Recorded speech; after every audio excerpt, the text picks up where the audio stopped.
que acaba de terminar el curso de inglés profesional, de coaching de inglés profesional, y nos va a contar un poco su experiencia y también vamos a hablar un poco del sistema educativo y de su experiencia, porque Valentín ahora va a empezar también a formarse para ser emprendedor. Entonces me interesa mucho que nos cuente un poco su experiencia, su historia y lo que piensa del sistema educativo. Buenas a todos. Bueno, pues como bien dice Ana, yo ya he realizado el curso de 3 meses y la verdad que para mí al principio fue bastante complicado por la cantidad de información que me mandaba Ana. Todos los podcasts, los vídeos, las películas, series. Luego había que hacer audios y eso fue como muy difícil para mí porque yo quería este curso para el tema de conversación, para mejorar mi conversación, mis habilidades comunicativas. Y claro, es justamente lo que tienes que hacer, grabar audios, pero no es tan fácil ponerte, escuchar tu voz grabada, es como muy raro, te sientes un poco tonto, la verdad, que no te salgan las cosas. Porque además yo, por ejemplo, en mi caso, llevo pues como 12 años ahora mismo ya viendo series en inglés. Entonces, mi listening es bastante bueno, pero claro, no saber tener todo ese conocimiento pasivo y no saber ponerlo en activo te sientes un poco tonto, la verdad. Pero bien, poco a poco, con el paso de los meses, pues vas mejorando mucho, vas viendo que haces mejor los audios. Encima, como los dejas guardados, pues los puedes volver a escuchar y decir, wow, fíjate, aquí estaba más nervioso, en el segundo estuve mejor, el tercero lo hice más largo. Está muy bien, por ejemplo, eso. Y, por ejemplo, a mí me viene muy bien porque yo el año que viene quiero hacer una carrera que es así como de negocios. Se llama Lane, se llama Liderazgo Emprendedor e Innovador. Y claro, es una carrera en la que hacemos muchos viajes fuera de España, entonces necesitas inglés, pero a nivel bastante alto, a nivel profesional, porque necesitas contactar con socios, necesitas hacer reuniones pues, con gente de cualquier parte del mundo. Y además allí, pues obviamente es una universidad bilingüe y también tenemos, por ejemplo, alumnos y alumnas que vienen de otros países a pasar el primer año en Bilbao. En este caso, yo voy a ir a Bilbao. Entonces también pues tienes que ser capaz de comunicarte pues con una persona que venga de Francia o de Japón, por ejemplo. Así que en ese sentido, claro, eh, necesitas un inglés muy avanzado, necesitas bastante fluidez y este curso la verdad que te viene muy bien porque aprendes mucho a eso, a comunicarte en inglés. Luego Ana te manda muchos documentos, por ejemplo, con linkers y todas esas cosas para que vayas sabiendo hacer mejores discursos, para que sepas comunicarte mejor con las demás personas.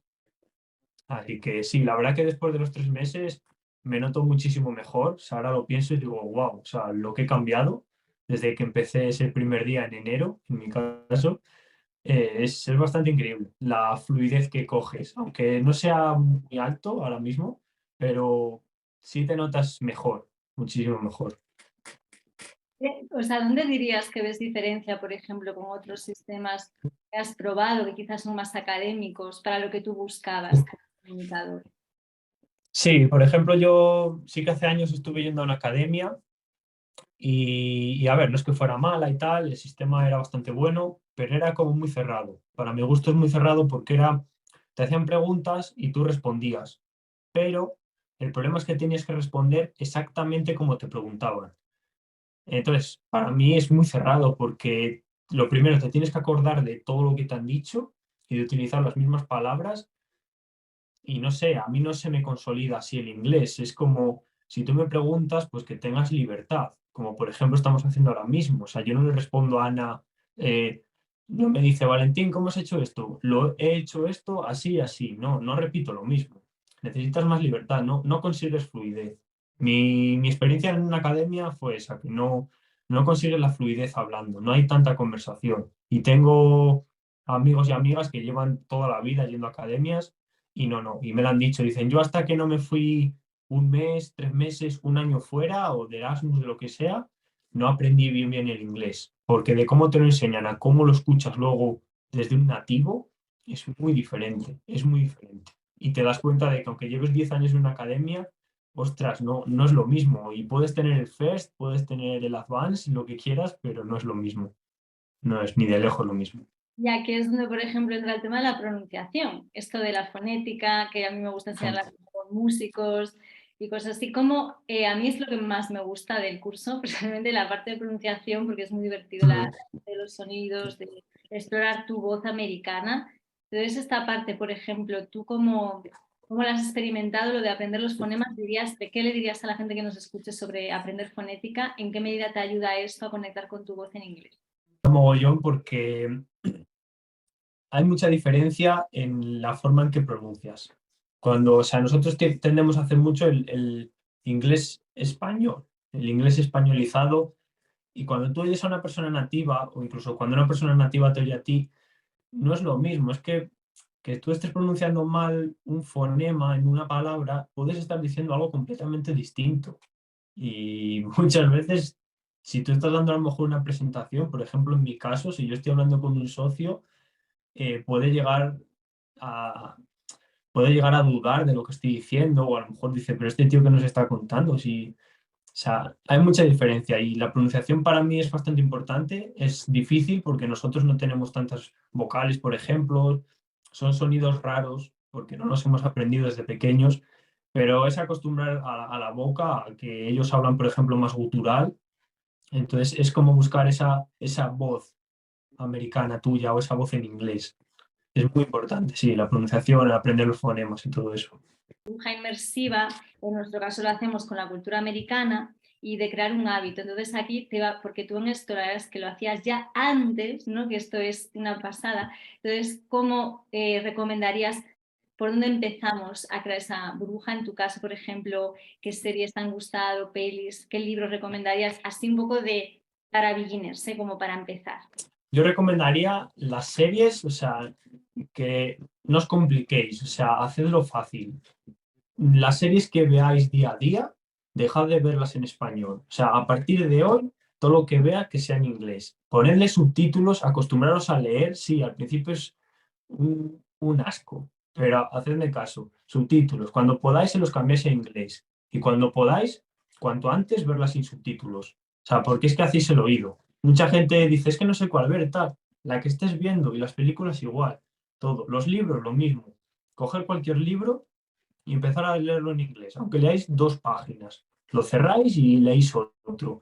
Pero 2 páginas todos los días, al final, vas cogiendo fluidez. Yo empecé, por ejemplo, a leer libros ya en serio este verano pasado. O sea, estamos en el año 2022, sería.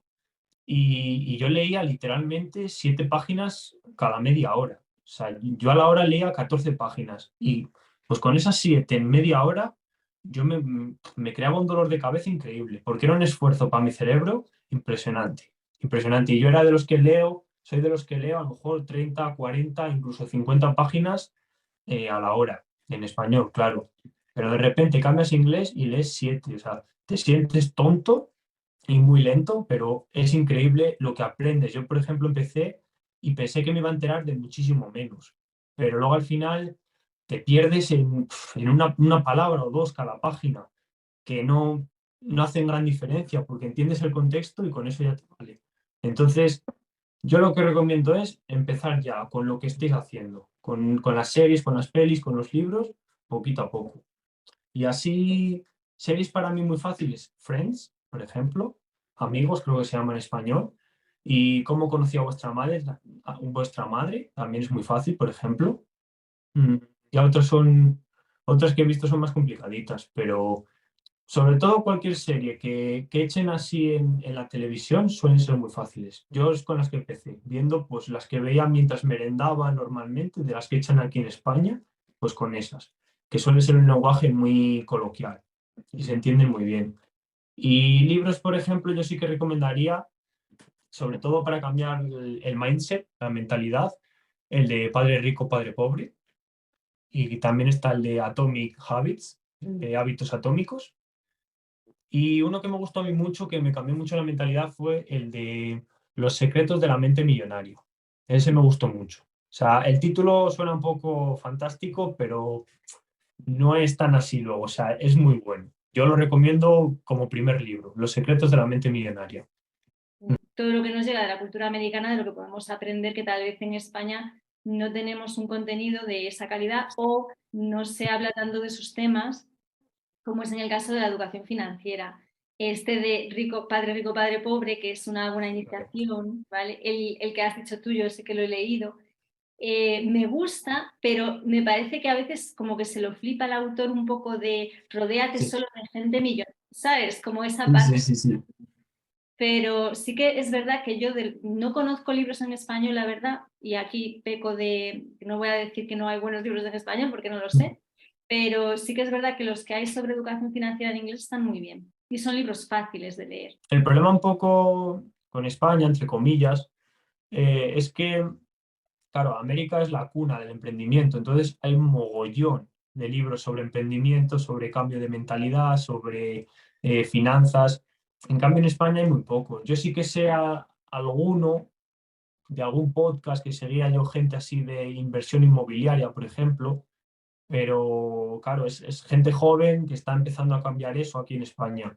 Pero claro, no son libros que sean los más vendidos, no son bestsellers, por ejemplo. A ciertos libros porque no están traducidos o tal vez por lo que Claro, sea no nos llegan, entonces si tienes la parte de pues, empezar a habituarte a leerlos en inglés, hay muchísimos libros de no ficción que además son más fáciles los de no ficción.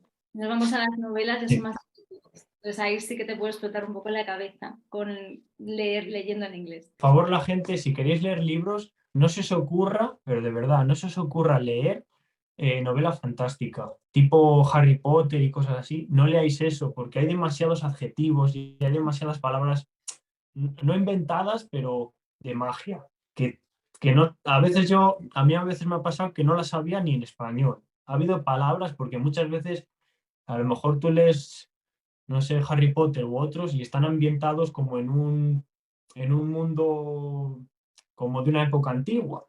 Entonces el inglés va a ser muy raro el que vas a leer. A mí me pasó y no los recomiendo para nada, porque para mí fue un punto de dificultad y no leí libros, no empecé a leer libros en inglés antes por eso, porque yo leía mucha novela fantástica y no es lo mejor para leer en inglés. Hay libros mucho más fáciles. Sí, Eso es, sí, eso es un muy buen punto, porque yo creo que a mucha sí, gente le pasa justo eso, que cree que no le gusta leer en inglés porque tal vez su experiencia de lectura en inglés será con libros así. De hecho, por ejemplo, Harry Potter, lo curioso es que como tienes es como en las pelis, que él va creciendo, entonces el claro. Harry Potter del principio es más fácil, o sea, el primer tomo, o sea, igual que la primera peli es como más para niños, es más fácil de leer, pero a medida que va avanzando es cada vez un nivel más avanzado de inglés. Entonces, es como que ves tu nivel de inglés según avanzas en Harry Potter. ¿Sabes? Es verdad que en el caso, por ejemplo, de las novelas, de los libros de fantasía, están genial, pero tienen muchísimos adjetivos, te vas a perder, te vas a frustrar y vas a decir que le den a leer en inglés. Entonces, igual, sí, hacértelo más fácil, ¿verdad? Para empezar a crear ese hábito, esa Mm. burbuja inmersiva, hacértelo fácil, hacértelo accesible. Por ejemplo, con los libros te puedes ir a Amazon, te puedes ir para encontrarlos, porque si te vas a una librería no los vas a encontrar, vas a encontrarlos. No, imposible, sí, sí, es imposible. Que, por ejemplo, a mí nunca se me olvidará una cosa que me pasó en un libro en inglés, lo voy a decir en español para que lo entiendan. Eh, yo no sé si había como 5 formas de decir mirar, entre comillas. Es como en español, por ejemplo, tú tienes mirar, tienes observar, tienes mirar de reojo, tienes echar un vistazo. Para todas estas palabras, o sea, o expresiones, hay una palabra en inglés. Entonces tú de repente te lees una página que te salen 4 o 5 expresiones, que una es mirar de reojo, otra es mirar de soslayo o cosas así. Eso en inglés es imposible. O sea, te pierdes en una conversación, te pierdes. Entonces, por eso es lo complicado en ese tipo de libros, en la novela de fantasía, porque hay demasiados sinónimos y demasiadas expresiones, pues un poco raras. Claro, tú en español te las sabes, no te das cuenta, pero en inglés, uf, tú sabes look, que es mirar y poco más. Entonces, de repente es un mundo, aprendes mucho vocabulario, eso sí, pero es demasiado para empezar, es demasiado. Cosa que te iba a preguntar es, ¿qué le dirías al Valentín de hace, pues eso, de antes de conocer un enfoque más así como de coaching o un enfoque que aplica pues más la parte activa, ¿no? La parte de pronunciación, de practicar esto? ¿Qué le dirías a ese Valentín de lo que sentía de su inglés? Yo, si pudiera viajar al pasado, le diría que empezase cuanto antes y sobre todo a la hora de comunicarte, que tengas calma, o sea, que no te pongas nervioso porque tampoco pasa nada. Por ejemplo, aquí cuando estás haciendo el curso, tienes que mandar el primer audio, que es el más difícil. Es en plan, no pasa nada, ¿sabes? O sea, quien te está escuchando al otro lado es Ana y te va a dar buen feedback y no te va a decir, uy, pues has hablado mal, has cometido este error, este tal, y no, o sea, no pasa nada. Incluso aunque estés delante de una gran audiencia, yo por ejemplo ahora estoy haciendo esta entrevista, no estaba preparada, no, jamás he hecho esto antes, pues bueno, pues a veces te trabas, a veces a lo mejor no se me escucha bien, pero hay que estar tranquilo, hay que hablar desde el corazón y yo sobre todo les diría eso, que estéis tranquilos, o sea, y sobre todo si es un idioma nuevo como el inglés, haced frases simples, palabras simples. Ana os va a entender. Y si no, ya os dirá formas de decir eso. No pasa nada. O sea, cuanto más tranquilos estéis dentro, más tranquilos vais a estar comunicándoos. Mejor dicho, imposible. Sí, sí. Te iba a decir, el tema este de cometer errores. ¿Crees que a los españoles nos cuesta mucho esto de sentirnos cómodos con lo de cometer errores, el tema del perfeccionismo, que tenemos ahí como una cuenta pendiente? Sí. Claro, a ver, esto suele venir del sistema educativo.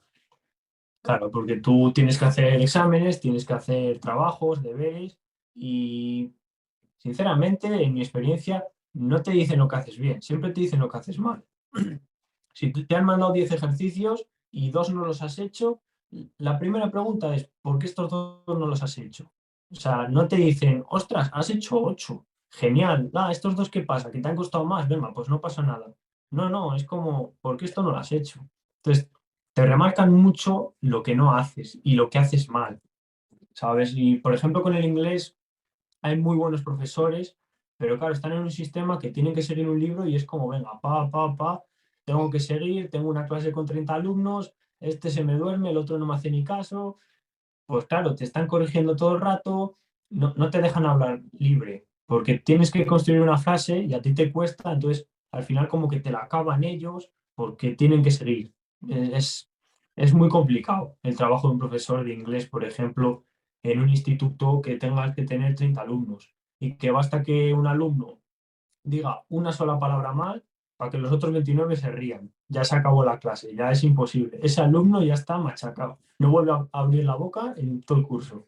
Entonces, se nos educa mucho a que cometer errores es malo. Y es todo lo contrario, en verdad. Pero claro, es eso, es como que cometes un error, te corrigen y ya está. Y la próxima vez tienes que ser perfecto. Y no es para nada así. O sea, cuando sales luego a la vida, no es así para nada. O sea, de los errores se aprende. Quien no cometa errores, pues sigue siendo tonto toda su vida, porque es que no vas a aprender nada. De las experiencias y de los errores, es de lo que vas a aprender. Y cuanto peor sean, más vas a aprender. Porque de lo bueno no, de lo fácil, lo que te es fácil, ¿qué aprendes? O sea, si tú quieres aprender inglés va a ser difícil de eso y te va a costar.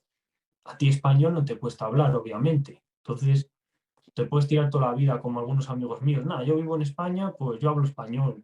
Bueno, pues genial, dentro de 20 años me lo cuentas. No, no, o sea, hay que crecer. Yo, por ejemplo, ahora estoy aprendiendo inglés, pero en unos años si puedo aprendo japonés o chino. O sea, es mi idea. Entonces, nunca hay que parar de seguir haciendo cosas, de cometer errores y de mejorar. Cierto, muy importante. A veces Mm, nos como quedamos muy cómodos en nuestra zona de confort, ¿verdad? Y nos cuesta como salir de ahí, como venga, vamos a retarnos un poco y a hacer algo nuevo, claro, ese beginner mindset ahí de venga, voy a ser principiante en algo y de verte beginner, o sea, de ver que lo haces mal, que cometes errores, que te está costando, ¿no? Y de tener la paciencia para como seguir avanzando poquito a poco y ver que si el progreso va a llegar, porque a veces nos pasa eso de la mente lineal de lo quiero ya quiero estar en el avanzado hoy. Y es como, claro, bueno, pero disfruta del proceso, disfruta de cada conversación, disfruta de los errores que estás cometiendo, míralos como que es una prueba de que aprendes, no los veas como es que lo hago mal, es que los identificas con que tú eres tonto, ¿no? Que en España nos ha pasado mucho esto con el inglés, ¿no? claro, De más como enfocado, más así como más académico, cuando lo que nos pasa a muchos profesionales o emprendedores es que lo necesitamos para comunicarnos. Entonces es otra dimensión diferente de la habilidad. Muchísimas gracias, Valentín, porque nos has dado un montón de información y yo creo que la gente que nos está escuchando se va a sentir muy inspirada, con muchas ganas de si están estancados con el inglés, de ponerse las pilas, de empezar poquito a poco y de eso, de ir eso, avanzando y retándose en algo que tal vez les ha costado, pero que es lo que tú nos has dicho, que al final es ponerse y que la cosa mejora. Paso siempre. Muchas gracias a ti, Ana. Gracias por tenerme aquí y hacerme esta entrevista. Y yo a los que nos escuchen les digo que dad el primer paso. Y el primer paso es ponerte a buscar. Ponerte a buscar por internet, donde sea, o meterte en la página de Ana y decir, "Oh, ¿voy a pinchar a enviarle un mensaje o no?". Bueno, pues si no es hoy, es mañana. Mañana pinchas en el mensaje y pasado mañana te contacta Ana. O sea, pero el primer paso lo tienes que dar, siempre. Luego ya lo demás, pues va a ser difícil, pero vas a crecer mucho, así que ánimo a todos y a todas, que hay que aprender idiomas, siempre. Hay que seguir mejorando.